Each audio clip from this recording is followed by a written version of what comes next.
Uh-oh, what's this? That's right, it's another factual episode of Will Talks About Game. I know you're sitting there, you just saw your RSS pop up, or maybe you're watching this on YouTube or whatever, and you're thinking to yourself, damn, does he still make this? I mean, I haven't heard one of these things in a little over a year. But yeah, that's right. I'm back with another episode of Will Talks About Games. I don't even know what season this is, because right now I'm just recording this off the top of my head.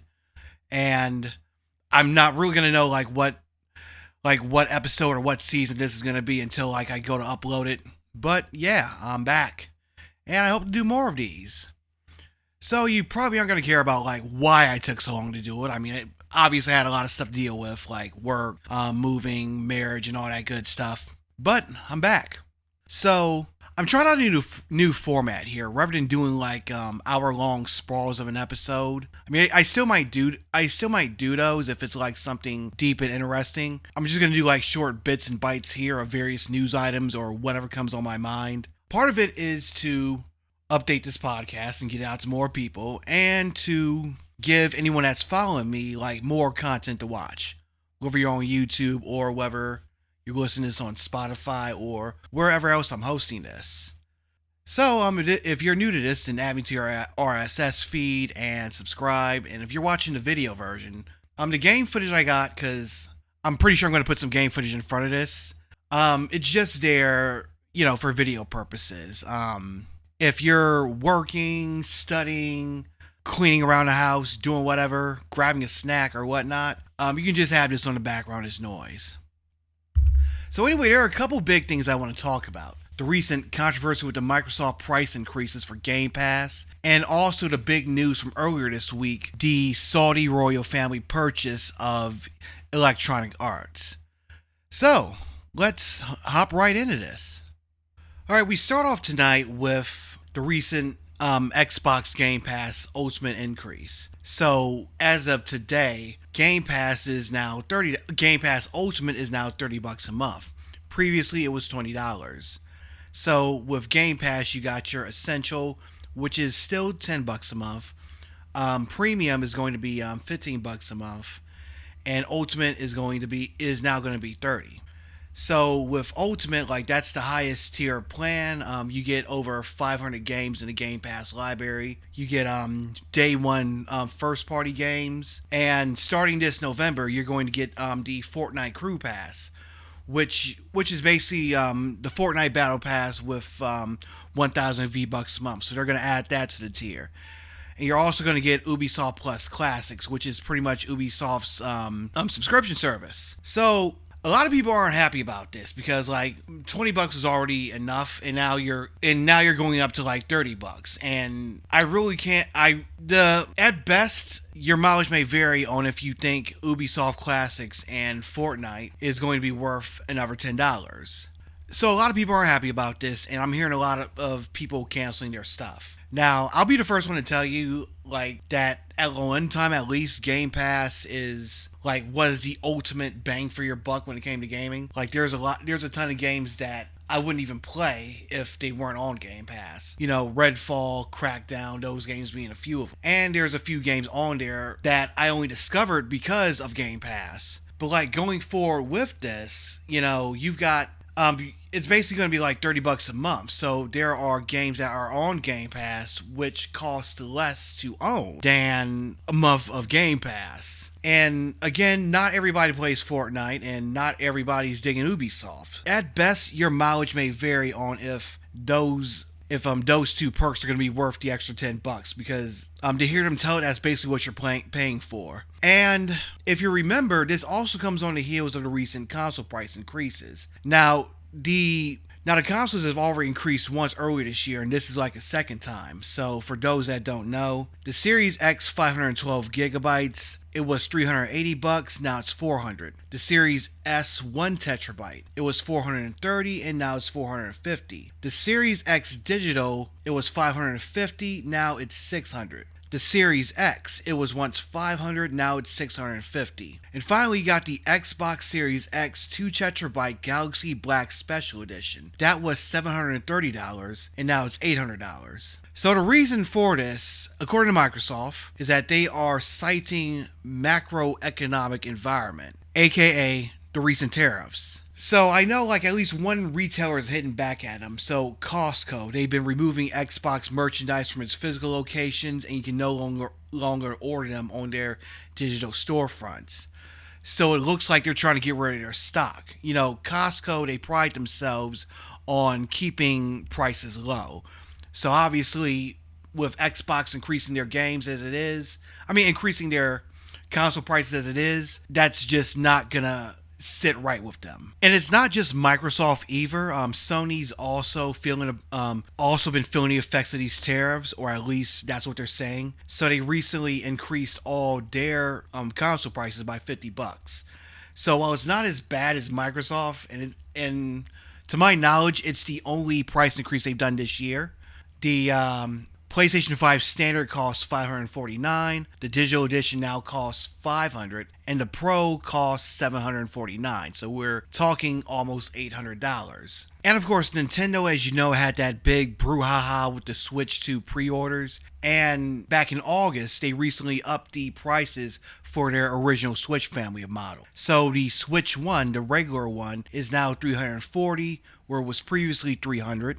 The OLED model is up to $400, where that was previously $350, and the Switch Lite is up to $230, which is up to $200, and also where it was originally $200. Also, various accessories such as the Joy-Cons are up to $90, where they were previously $80. This is kind of a weird move on their part because you already have the Switch 2 that's out, and from the looks of it, it's only like $50 more than a Switch OLED. So usually if you're going to buy the past iteration of a console, that's probably because you want something cheap and you haven't played it yet or whatever. But if you're going to spend like $400 on a Switch OLED, you might as well just save up the extra $50 and buy a Switch 2. And of course, there's also the issue of games being more expensive. You've got Mario Kart, the new Mario Kart game costing $80, and there are other Switch 2 games that cost $80. And there are other companies that are floating with the idea of game price increases. So I guess what I'll do is go more in depth on this on another edition of the podcast. But suffice it to say, the hobby is getting more and more expensive than it needs to be. And as things go forward, I think they're trying to steer it toward these subscription services. Or better yet, the market would turn toward indie titles like, the Among Us, the Schedule Ones, even double shelf releases like Clear Obscure 33, which is only $50.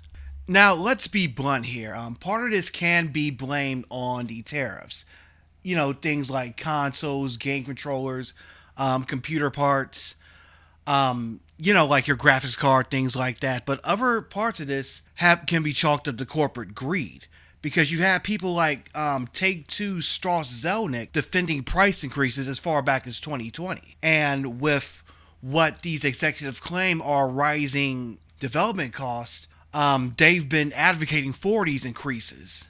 And I'm actually searching through this right now, and there's that March 2021 quote from Strauss where he's talking about we're ready for $70 video games. You can see that's already been the thing for this past console generation. And of course, on top of that, you got your free-to-play stuff, your microtransaction, your DLC, and all that. Again, I'm probably going to go deeper into this on another podcast because I don't want to just repeat the same old talking points that you've heard over and over again, especially about the AAA gaming industry.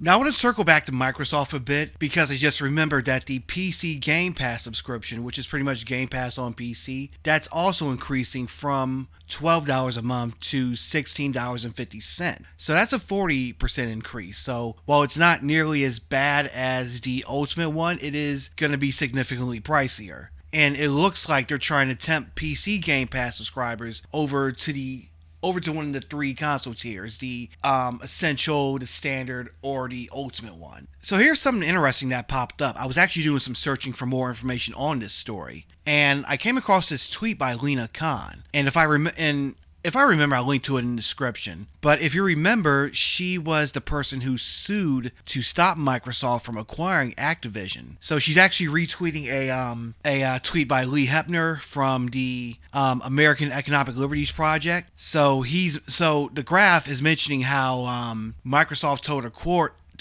in March 2023 that Game Pass prices would not increase as a result of the Microsoft Activision merger. And also, he pointed out that on July 10th, a federal judge whose son works at Microsoft had rejected the FTC's challenge to the merger. So Lena Khan retweeted this post, and it said the following, I quote, "Microsoft's acquisition of Activision has been followed by significant price hikes and layoffs, harming both gamers and developers.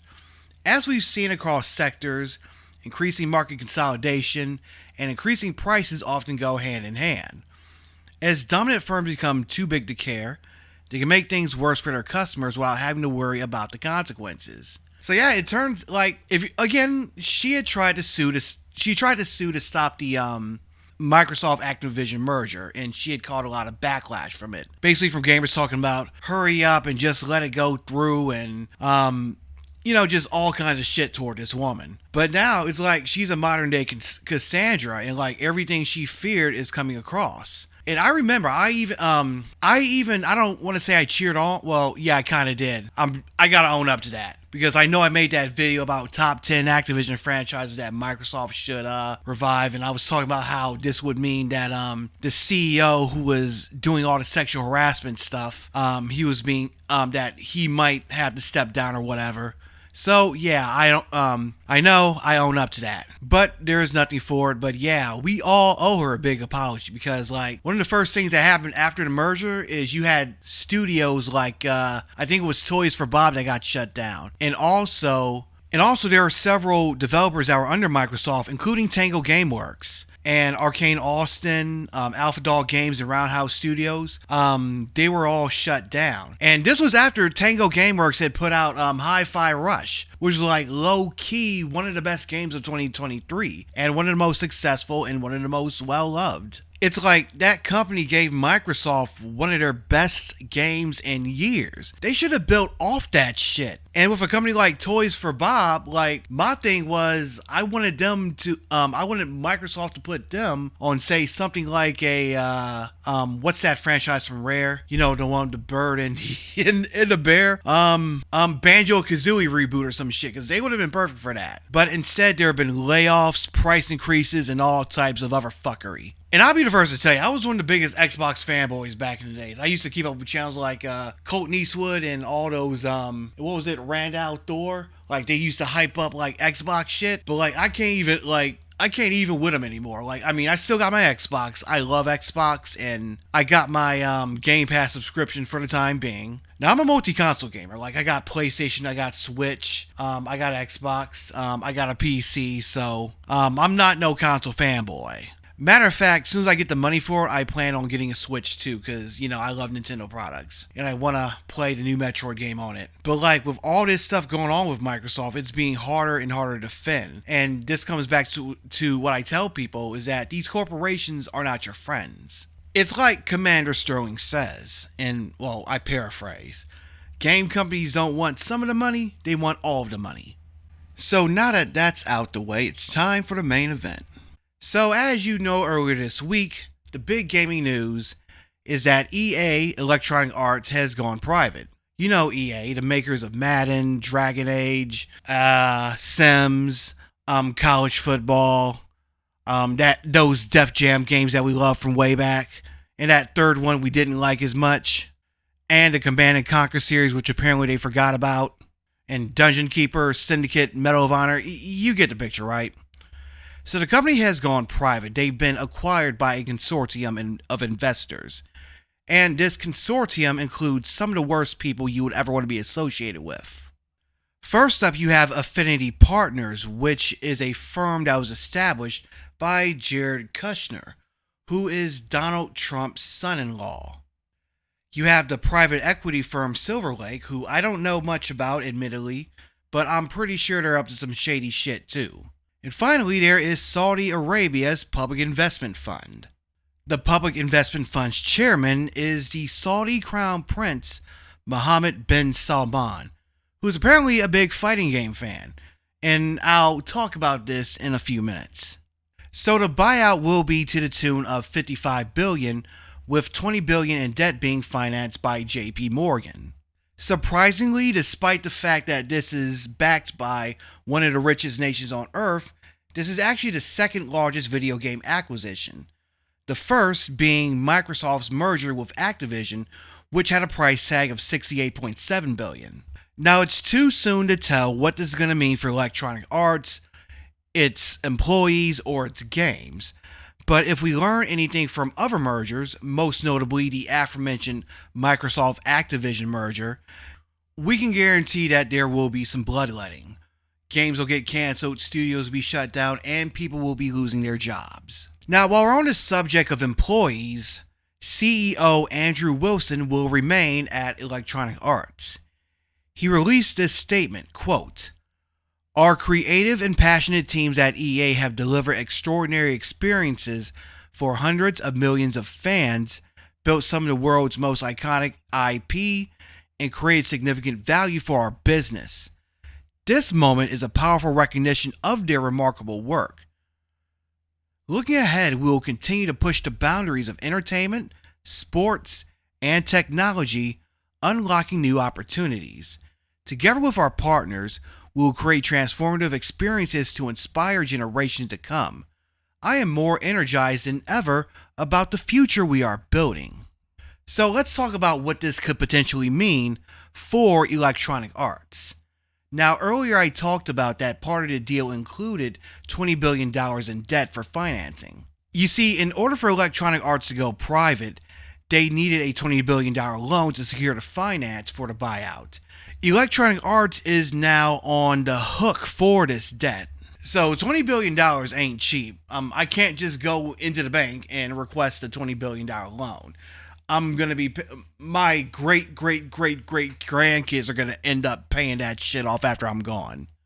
No doubt to chip down on that debt, we're going to be looking at some cost-cutting measures.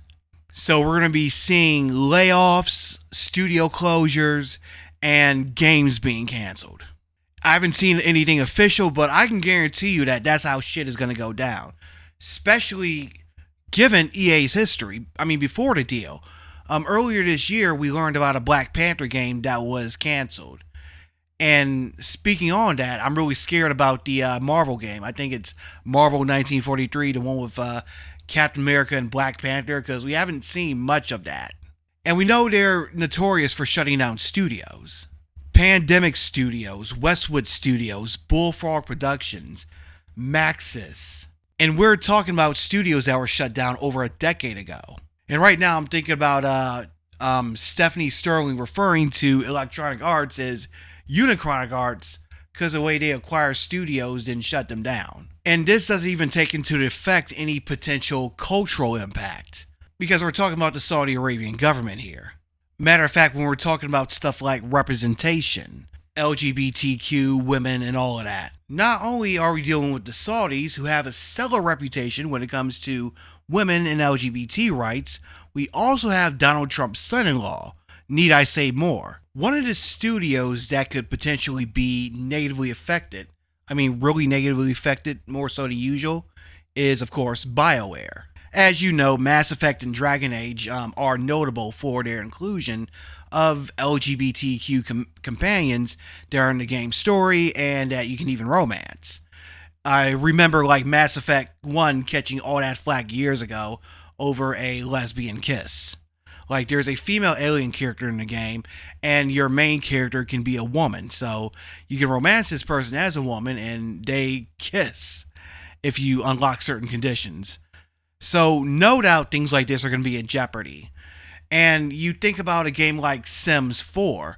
The Sims franchise has had LGBTQ content since its first entry. Matter of fact, one of the first updates in Sims 4 allowed you to decide whether your sim can get pregnant or if your sim can make other sims pregnant.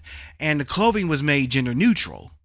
So that's one good thing that EA had when it came to its LGBT representation. It was just one of those things that let you approach it how you want. just like the romances in the Dragon Age and Mass Effect games.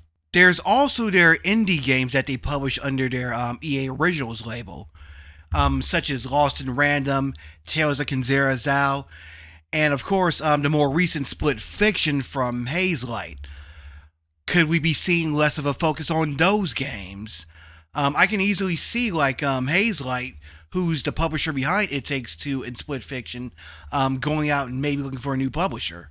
Also, you got Surgeon Studios, the team behind last year's Zao Tales of Kenzera. They're out looking for a financing for their new project, so obviously they're not really a priority for EA.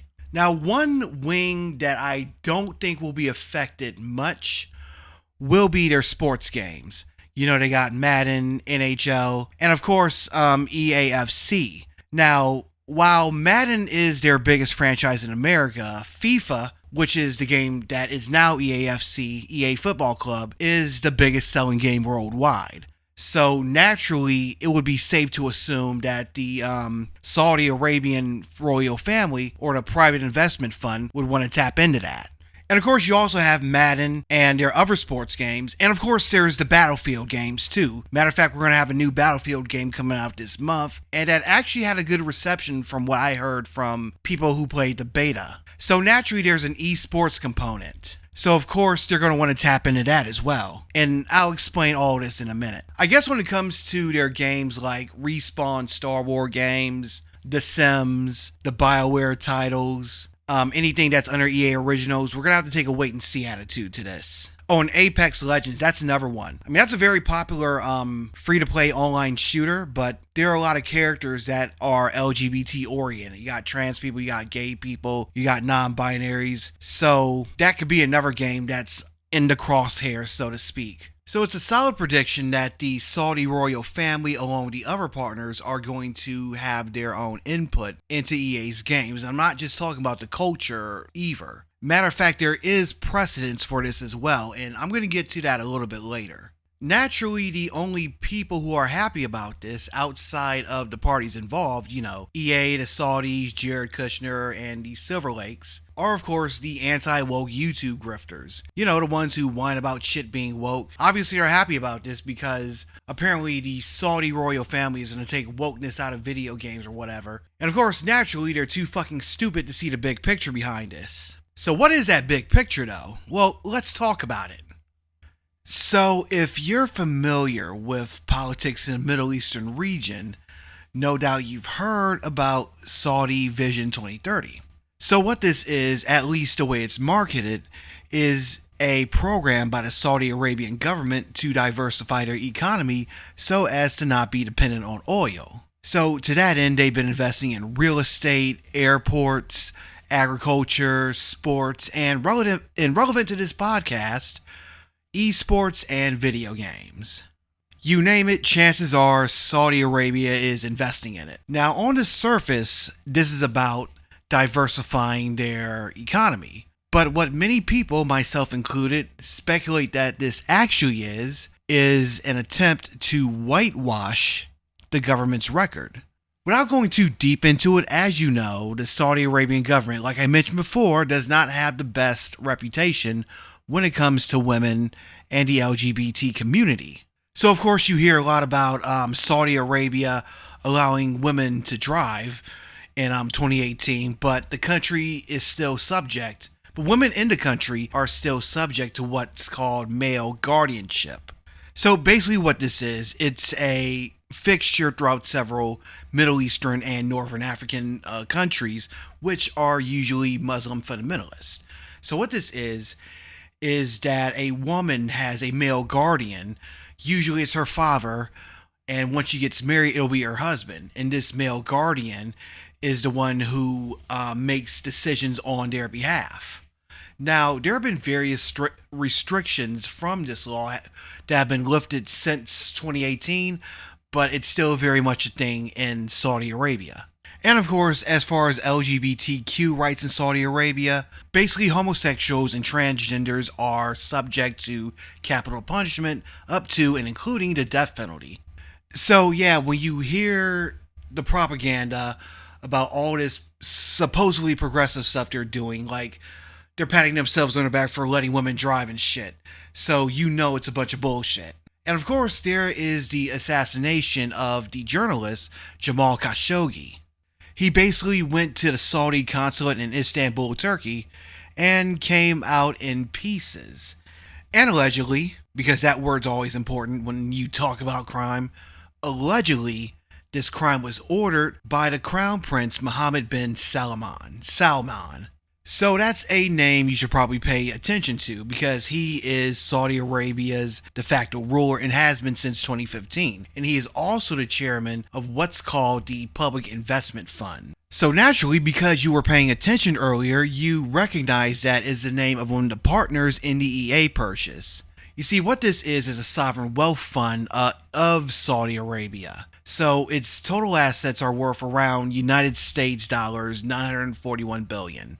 So its purpose is to invest funds on behalf of Saudi Arabia. So throughout this Vision 30 stuff, a lot of the purchases, a lot of the investments, it's been coming out of this. So take for instance the WWE. So if you've been keeping up with the product for the past few years, you know that the WWE holds at least one event each year in Saudi Arabia. It's called Crown Jewel, and I think there's another one. And I think King of the Ring, they've been holding that over in Saudi Arabia as well. And plus, a few years back, they had the Greatest Royal Rumble and some other event, I forget. And also, there are plans for them to host WrestleMania 43 in Saudi Arabia in 2027. So I remember, like, with the...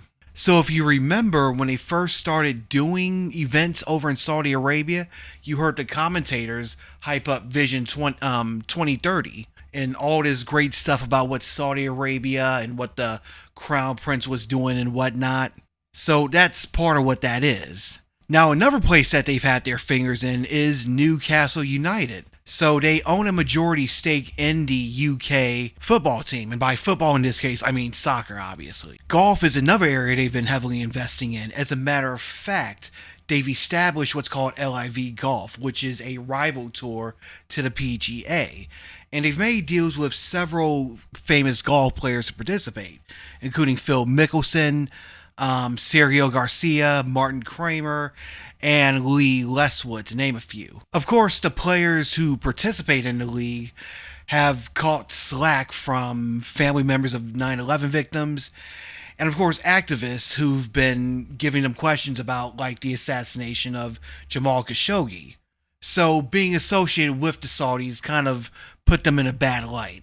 And of course, you know about the recent Riyadh Comedy Festival, and a lot of noted comedians participated in it, such as Hannibal Buress, Chris Tucker, Bill Burr, Dave Chappelle, Pete Davidson, and a lot of them pretty much caught slack for it. You know, in the words of the immortal Ted DiBiase, everybody's got a price, you know? And again, if you've been keeping up with politics, you know that the private investment fund gave $2 billion to Affinity Partners, which is Jared Kushner's investment firm. And Jared Kushner, as you know, is the husband of Ivanka Trump, who is the daughter of Donald Trump. So swinging back to video games, since the whole Vision 2030 campaign kicked off, the Saudi Arabian government, through the primary investment fund, have been purchasing stakes in several video game companies. And props to GameSpot for compiling an article with everything that they've invested in so far. So Savvy Games Group, it was established by the private investment fund, and that's kind of the way that the Saudis are getting into the video game industry. So Scopely, which is the creator of Monopoly Go, they were acquired in 2023 for $4.9 billion. Earlier this year, Scopely bought out Niantic, which you know as the developers behind Pokemon Go. They bought out their gaming division for $3.5 billion. As for Nintendo, they've owned anywhere from 5% to a little over 8%. Matter of fact, the private investment firm is Nintendo's biggest stakeholder outside of Japan. Take-Two, which is the parent company of a Rockstar, they own 3.5% of that. They own 2% of Activision Blizzard, which is 14 million shares, in fact. So I'm wondering how that was affected by the Microsoft purchase. So they might they might own part of Xbox Game Studios. Who knows? I wouldn't be surprised if they did. Capcom, they acquired 5% of stakes in that. Nexon, the company behind First Descendant, which is based in South Korea, they bought 5% in that. Then you have the Embracer Group, probably one of the bigger third-party developers. They've got sub-labels such as THQ Nordic, Deep Silver, Prime Matter. So the PIF owns about 8% of the capital in that company, and they also made a $1 billion investment back in 2022. Now, there was supposed to be a $2 billion investment. Supposedly, this was a mystery partner that was going to invest $2 billion into them. And it was revealed that it was the Savvy Games Group that was going to be that mystery investor. And of course, when that deal fell through, that led to jobs being cut, projects being canceled, and studios being shut down. Now, last but definitely not least is SNK. And this is why I joked that the Crown Prince might be a huge fighting game fan. Now, they acquired a 96% stake in the company in 2022, so at this point, they pretty much own it. They originally had a 33% stake in 2020. So I guess the Crown Prince must have had a Neo Geo growing up, but whatever. Now, of course, you remember Fatal Fury, City of Wolves, which came out earlier this year. So they went on a heavy... Now, if you remember, they went on a heavy marketing campaign for it. I mean, you saw the game being promoted at WrestleMania, for crying out loud. They also promoted the game at boxing matches, and they even had influencers promoting the game. Like, that's probably the most marketing I've ever seen for an SNK product. Now, remember earlier when I mentioned that the Saudis might be having their own influence on EA's games going forward, and that they're being precedents for this?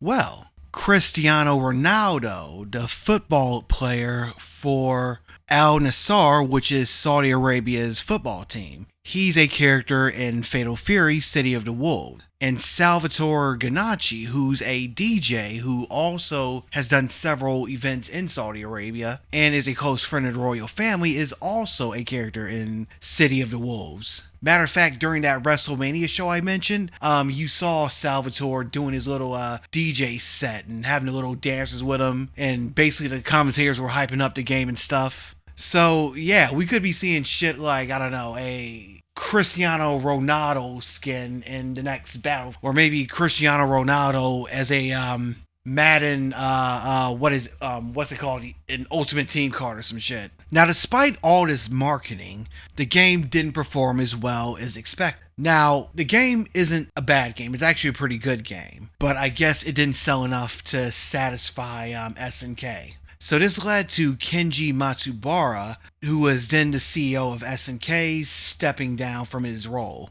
So to understand what's going on here, you have to be familiar with a term called sports washing, or in the case of the esports washing. So what this is when governments, corporations, individuals, or some other entity attempt to use sports to try to redirect attention away from the shitty things that they're doing. So what are some examples of sports washing? Well, the first one that comes to mind, obviously, is the 1936 Winter Olympics and the 1936 Summer Olympics, both of which were held in Nazi Germany. Similarly, you've had the 1934 FIFA World Cup, which was held in Italy during the rule of Benito Mussolini. If you're a boxing historian, you no doubt remember the Rumble in the Jungle, which was the fight between George Foreman and Muhammad Ali, which was held in Kinshasa, Zaire, which was ruled at the time by Mobutu Sese Seko. Now the region is known as the Democratic Republic of the Congo. Seko was the man who arranged for the assassination of Patrice Lumumba, who at the time was the Prime Minister of the Republic of the Congo. And there was the collision in Korea, which was held in Pyongyang, North Korea in 1995. That was the joint wrestling event between WCW World Championship Wrestling and New Japan Pro Wrestling. And of course, speaking of wrestling, there are the WWE events in Saudi Arabia. So yeah, as this Vision 2030 stuff goes on, you're probably going to see the Saudis invest into more and more and more companies. You know, it's about trying to clean up their image or trying to whitewash it, or in this case, sports washing it. So of course, time will tell the full extent that this is going to have on EA. Alright, to be fair here, I'm not trying to get you to feel some kind of way about Electronic Arts. I'm not even trying to tell you that they're a shitty company, even though there is plenty of evidence pointing to otherwise. I'm not trying to get you to stop buying their games. I'm not trying to get you to stop playing their games. I'm not telling you to go boycott nothing. And I'm certainly not going to tell you to not play video games that you already spent your money on. Me, myself personally, I love playing EA College Football. Sometimes I like to play Madden. Sims 3 is one of my all-time favorite video games. I used to love Sims 4 until all the monetization crept in. Personally, I think Sims 3 is the better game. Command and Conquer is one of my all-time favorite franchises. And I also like BioWare stuff. I love Mass Effect. I love Dragon Age. And I can't wait to see what they do with the new Mass Effect.